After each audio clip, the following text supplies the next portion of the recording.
5h29 en France, 6h29 en Israël. L'heure précise à laquelle les attaques ont débuté l'an dernier. La cinquantaine de personnes réunies pensent aux victimes, majoritairement civiles, et aux dizaines d'otages encore retenus.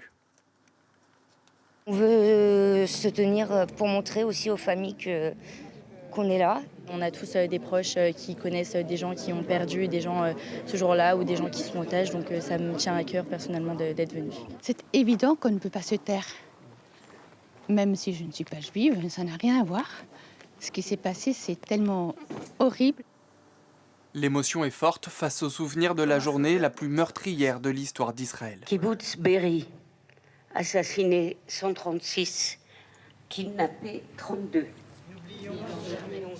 L'inquiétude et la colère aussi, car depuis un an, ces personnes de confession juive se sentent menacées. On a peur de montrer notre religion par peur de savoir ce que la personne en face pense, si elle a des propos antisémites ou des choses comme ça. Donc c'est une peur qu'on ne devrait pas avoir parce que chacun doit être fier de sa religion, de sa culture, de ses origines. Donc il faudrait que ça cesse. Aujourd'hui, ce qu'on entend, ce qu'on ressent, c'est la haine du juif. Et ça, aujourd'hui, 2024, comment peut-on vivre dans une civilisation comme celle-ci ? Cette année, les actes antisémites ont bondi de 192% selon le ministère de l'Intérieur.